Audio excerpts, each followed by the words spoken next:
Hello everyone. So I made a video about Redfall not too long ago, and in that video I mentioned that Redfall is just a small product of the overarching problem with Microsoft and their gaming division. So this video is dedicated to those problems. So let's start with Redfall since that's so recent. So Redfall just came out a few days ago and has gotten absolutely torn apart by the internet, and for good reason though. Horrible AI, horrible graphics, horrible performance, you name it. The game is just terrible. So and this begs the question, why can't they get a good or even a decent game out? They barely even get games out to begin with, and when they do, they aren't well received. I think Hi-Fi Rush, that brawler rhythm game, was the first well-received Xbox game in like 2 years. Like, shit is insane because they have more studios than like anyone else, I'm pretty sure, but their management is so bad that they can't get out a good game regardless of how many studios there is. This is no accident. Like, clearly this is a serious management problem here, and I can't definitively tell you what it is, but clearly it's something, because this is not happening almost ever to Sony or Nintendo.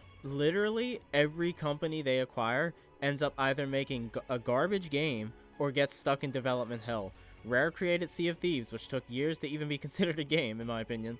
Arcane makes Redfall, and look how that turned out.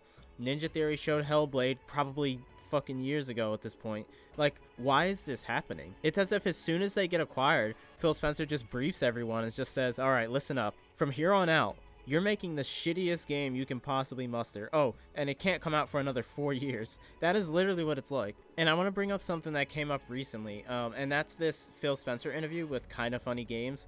And I'm not going to pick apart this whole interview or anything, but he said something in this interview that I and many others are just kind of confused about. So I don't remember what exactly they asked him, but essentially what this man said was, everyone thinks that it's as easy as just making good games, but if we made good games, we would still be in last place. Something along those lines. And when I heard that, I was just like,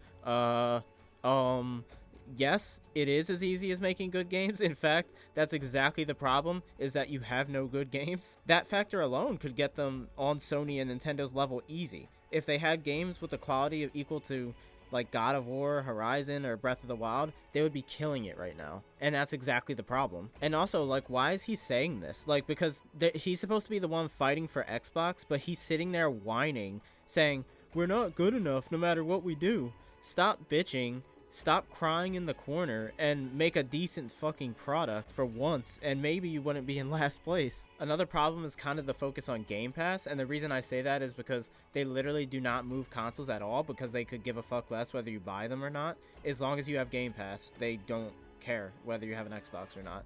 They do not give you a reason to own an actual Xbox, which is mind-blowing. Imagine literally neglecting an entire user base. And all of this is coming right off of their Activision acquisition getting blocked a few weeks ago. So things are just not looking good for them at all in any way. And people are saying Phil Spencer should be fired, which I usually think is a little extreme when people say shit like that. But in this case, I think they might be right, because who else is there to blame for all of this? I mean, he is the head of Xbox. If it's not his fault, then whose fault is it, you know? I don't think things were ever this bad for Microsoft and Xbox in the past. And Phil Spencer actually said in the Kinda Funny Games interview, which is linked in the description, by the way, that he sees everyone saying he should be fired. So he sees the internet burning him alive, if you had any doubt beforehand. And people were saying, dude, the Activision deal appeal could go through. It's not over yet. Let's, like, come on now. Like, stop kidding yourself. And plus, even if the deal went through, I mean, that wouldn't exactly save them anyway, because, as I stated earlier, they have a dire management problem. COD would probably release with no fucking textures or some shit. Who knows at this point? So here we are, waiting for Starfield, and people are saying Starfield is their last chance, and everything is riding on that game. But personally, I feel like Redfall was kind of their last chance. And if you're still on their side after Redfall, then I mean, what are you doing? I can't fathom them still having diehard fans at this point. I'm not saying you can't be an Xbox fan, but if you're still believing Phil Spencer when he says the best is yet to come or some bullshit, then you must be delusional. But anyway, yeah, I don't think Starfield is gonna be all that good either. Like, I'm sure it'll be better than Redfall, but I still think it'll be a pretty mediocre game. But let's hope they prove me wrong, because a lot of people are really hyped for Starfield, but are very cautious of it at the same time. Understandably so, but only time will tell. I'm hoping they get their shit together, because Sony has pretty much zero competition right now, so they can kind of do whatever they want right now, which is not good.